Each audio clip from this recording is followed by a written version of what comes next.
Hi everyone, here's a look at how to set the car up for Road America.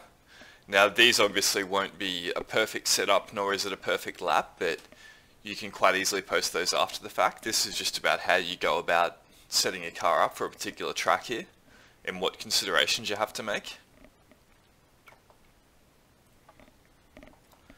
Now first things first, choose where you're going to start with the setup. Road America has long straights, really long straights, and quite a few of them, so you're going to be heading in the low downforce route. Low downforce for tracks with a lot of long straights and relatively lower corners. Medium downforce is kind of, I guess, everything else. The variance in downforce levels, something like Suzuka has quite a long straight around the back, but also a lot of high-speed corners. You typically can't pile on the downforce in this car on anything with long straights because it just really loses it too much speed. You only ever really use high downforce for something like Laguna Seca and Mid-Ohio, something that has a really lot of corners in it. So we'll go low and start. Now I'm leaving the tyres at 18 psi, that seems quite reasonable around here.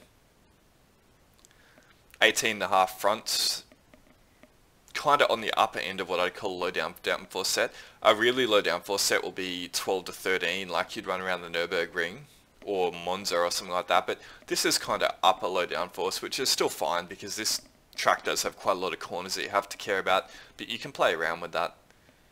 Now I'll go straight to the rear wing. 42% front downforce. That of course is going to make the car understeer as you've got more of the downforce in the back of the car than what you want. I'm going to instantly reduce that. I'll go down to, that's maybe a little bit too aggressive. I'll go B1.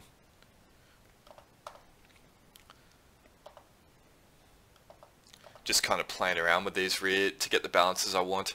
I could put the front up, I guess, but by moving more downforce to the front to adjust the balance, you're kind of just adding drag to the car. So it's all within those constraints. You've got to get around the downforce level you want, then tune the balance. Do you want to add the drag of half a degree more front wing? It's kind of personal preference. 44.84 is a very aggressive amount of front downforce on the car, but around here you should be able to get away with it because the corners are fairly long in duration. It's not like it's variations in height and lots of close together really sharp corners. These are long corners and you can load the car up, so it can usually hold a bit more in the front in those conditions. Down the chassis. Now I instantly just put the front ARB blades to as soft as they go. That'll give the car good more turn in as it softens the front end up and gives it more grip on the front of the car.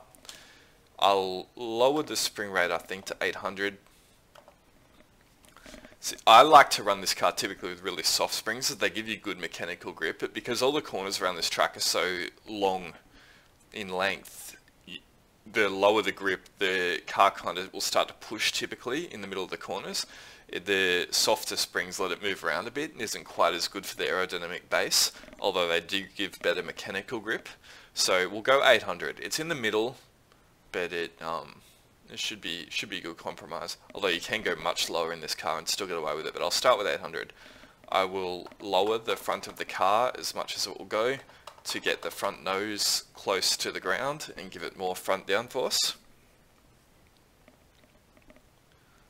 That's lowering, that's increasing the rake of the car, which is the front to rear ride height. The higher the rake, which is the lower the front of the car relative to the rear, the more turn the car will have. Just going to give it soft on the front in the ARB, which is the same as changing the ARB here. I'm not actually quite sure what the difference is, but it has the same effect. You soften the front of the car up and give it more grip. Now I'm going to take some camber off this set. Negative camber at the front of the car will give it more turn, but also more drag. So the camber actually adds quite a bit of drag to the car, so just taking a bit of it off tends to make it a bit cleaner through the air. Although you can play around with that.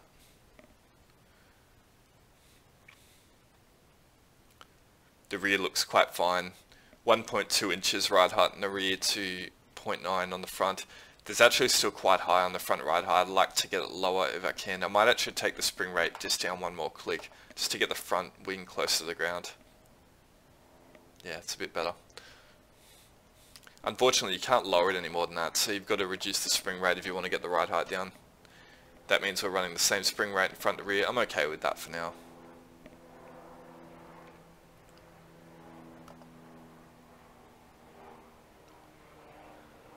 I'll just leave it slow on the rear. I don't want to give it too much mechanical oversteer. If you move the rear anti-roll bars to fast, that will give you more oversteer. But we can play around with that later. Might just take a little bit of camber out of the rear,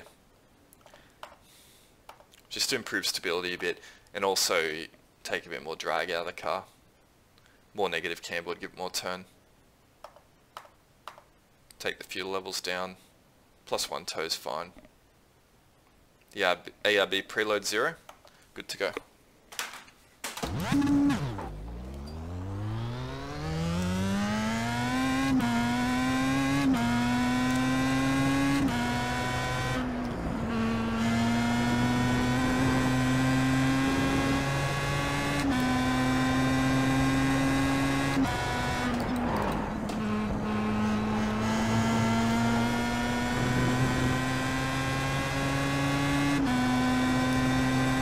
It'll take a few laps to find the target pace. I know it's going to be in the 201s. If you're not in 201s around here, you're not in the game. Although I'm not quite sure how deep in the 201s we're going to get.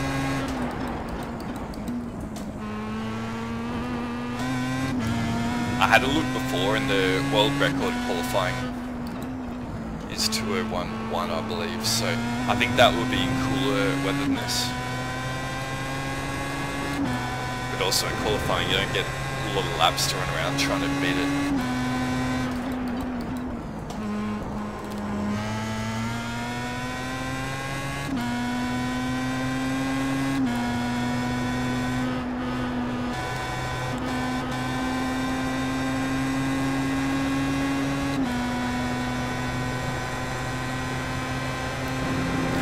Now when you're out doing these warm-up laps, you've also got to be aware of the fact that you as a driver will be improving lap to lap.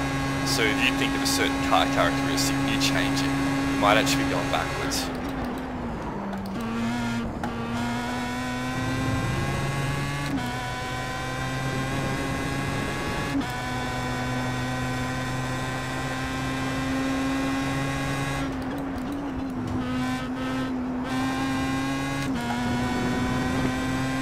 It's quite a long lap around here too, so there's a lot of time to gain. Let's just see where we are.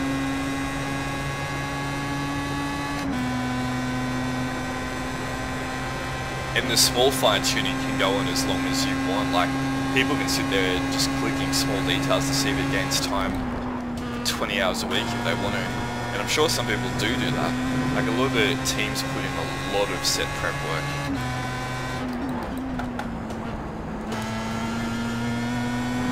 Quite get that inside apex.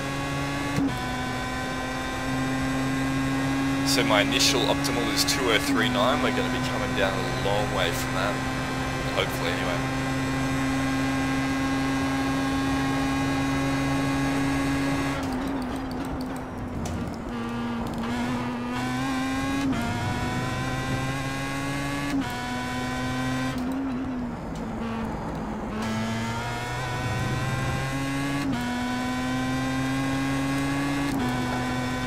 The car feels quite responsive, which is good.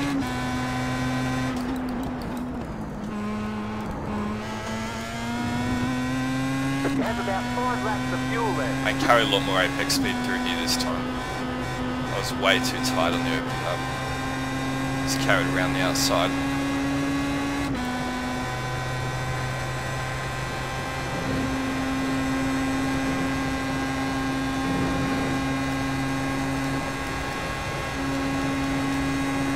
It's enough fuel to get a good initial feel anyway. You won't get a perfect lap, but that's okay.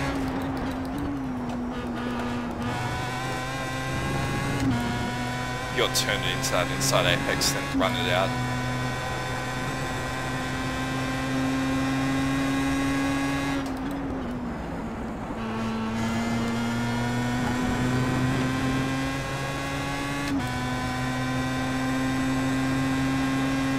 So the first lap will be running a mid 2.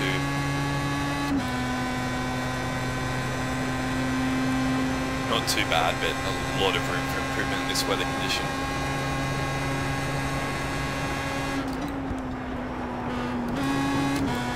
This is a track I've always found you feel immediately comfortable on.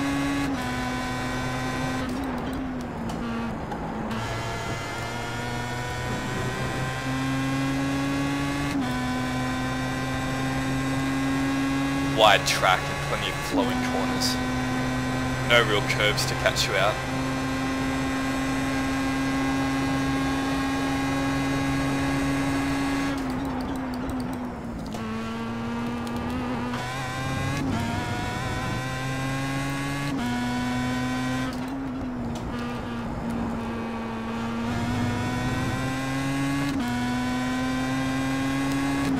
Just got a bit of understeer when I went with the apex there.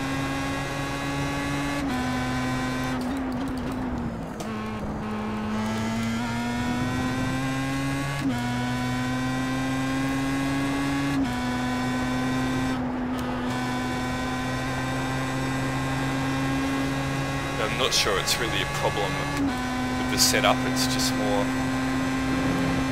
the driving characteristic. The car feels, if anything, understeer, which is surprising considering how poor the aero balance is. I could maybe be a bit more aggressive with it.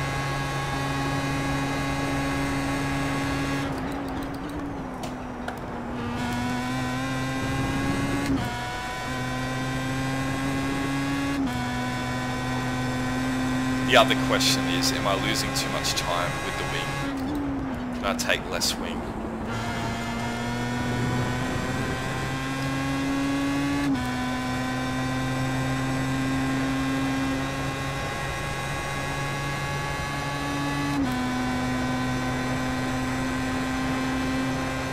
To go too flat, still would like more tense than that.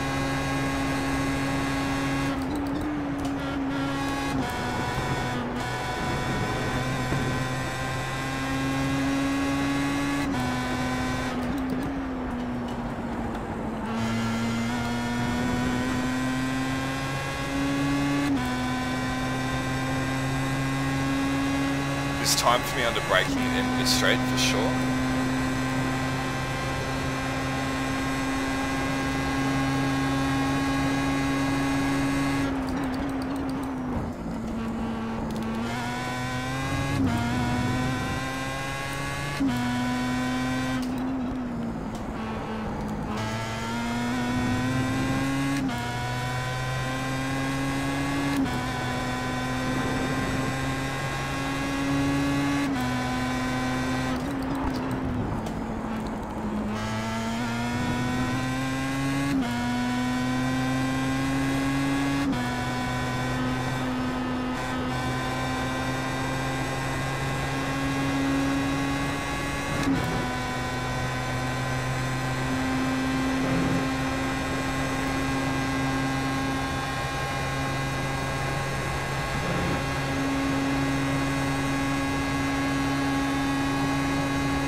Another 2-0. The car feels quite good, stable, and it can bring it into fairly wide apexes. You've got to really get that inside apex through there.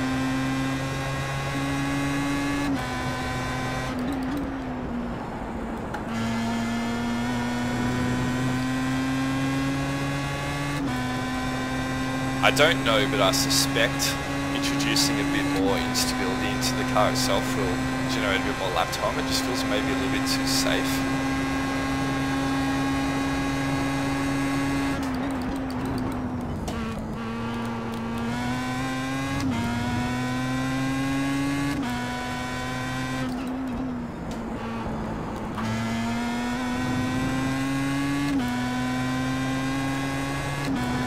But but I'm still gaining lap time as I get more comfortable with the track as a driver.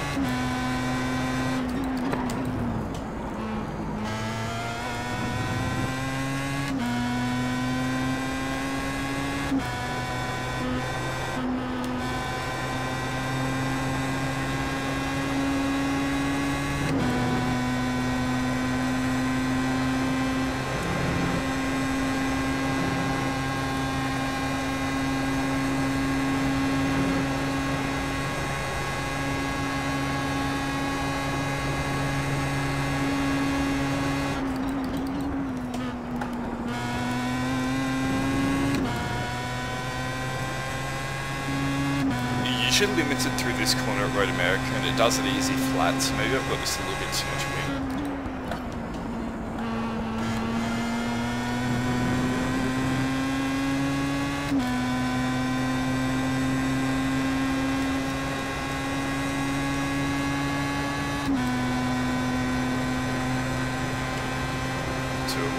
I'll go for one more.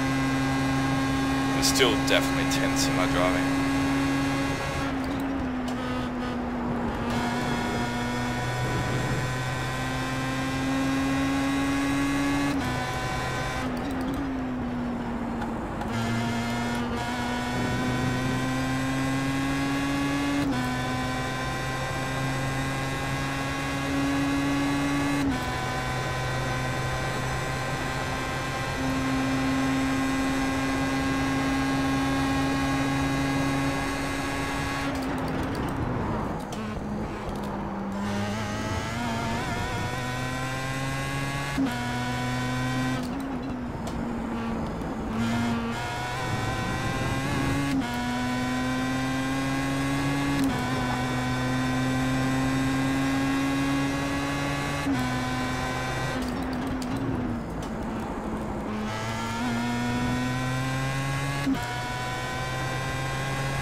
Okay, so a 2015 straight out of the box.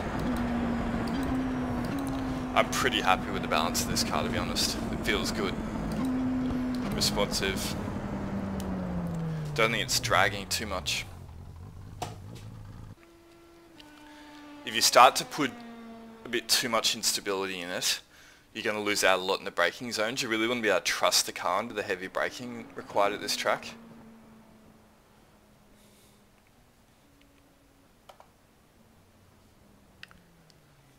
So now I've got some decisions. When the car feels really good already, what do you do to improve it?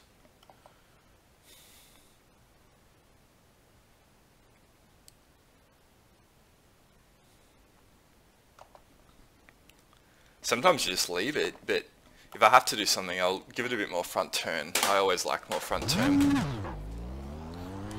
That half a click of wing can make all the difference. 45's really aggressive front downforce, but it felt quite stable.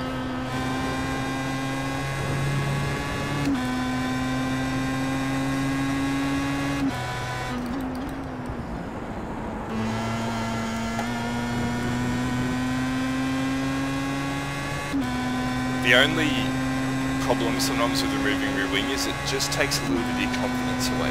You really want that confidence.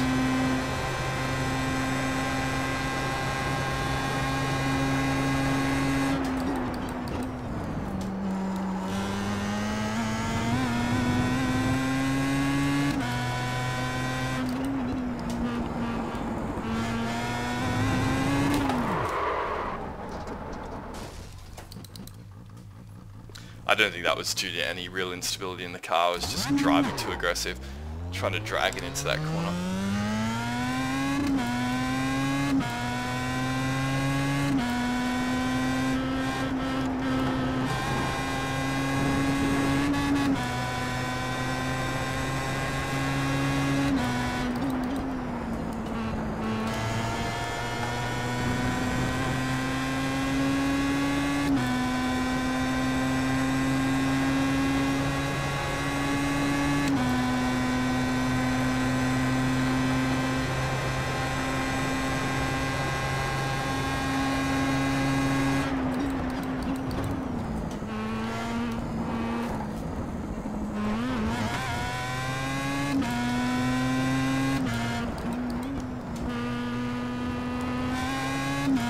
Of course, sometimes you'll make changes and the car will just be worse, but then you've learnt and you can make changes the other way or try something different. Something I would like to try around here is slightly less wing total, just to see.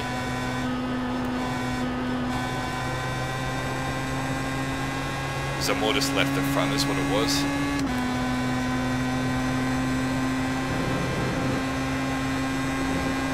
Another thing you could do is take a bit of rake off the car to give it a bit more flat aero platform and reduce the drag.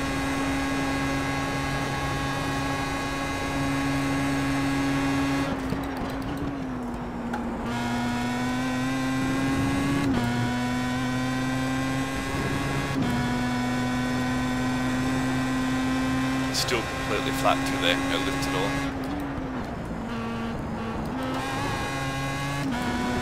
Another thing is a lot of the race conditions this week are going to actually be better than this, because this is default weather, so as they get cooler, the car's just going to have more grip.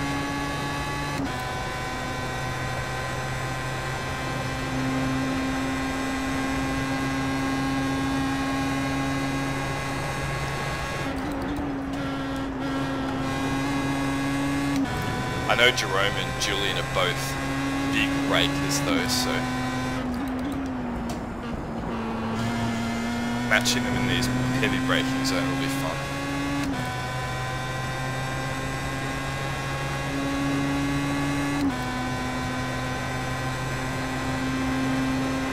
The less rear wing doesn't appear to have an immediate drag advantage.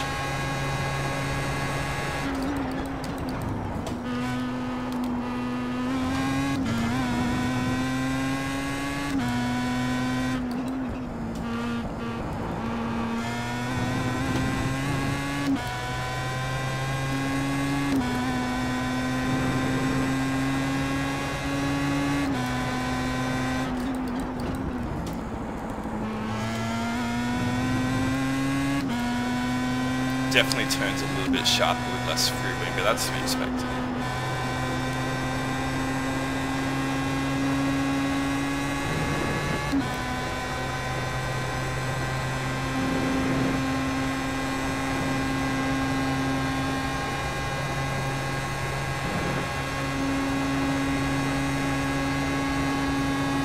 You've got about 5 laps of fuel left.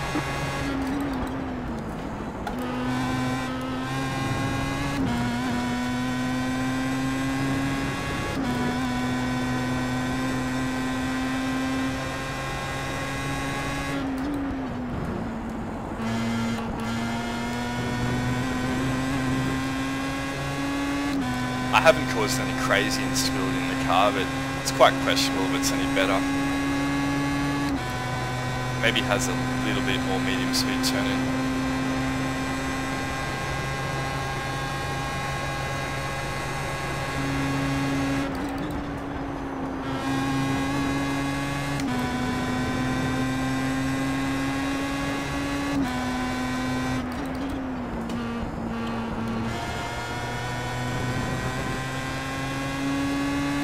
Got that apex there very nicely.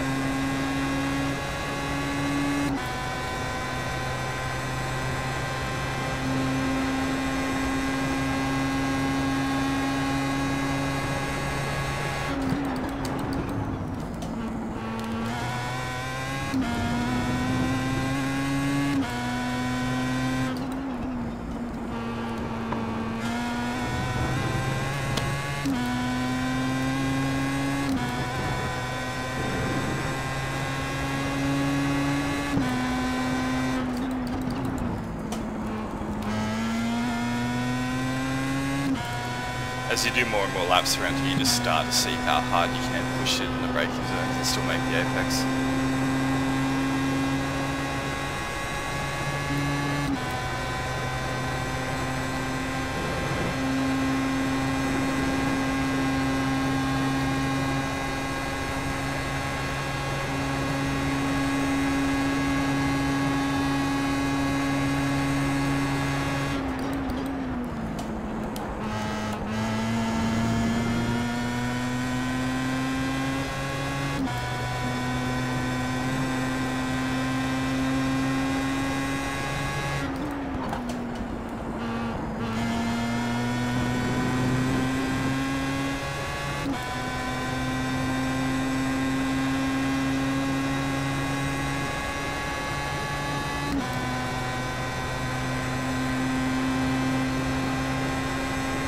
More or less identical lap.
Quite get that apex cleanly there.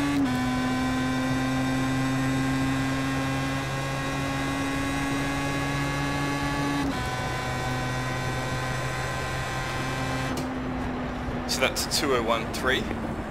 I think the lack of rear wing, the extra click off did help a little bit. It gave it a bit more turn in the high speed corners. Of course, I feel that's the easy gains now, like that puts the set there or thereabouts, and then you can spend a lot of time chasing the final few tenths. But hopefully that gives you a good idea of where to start around this track.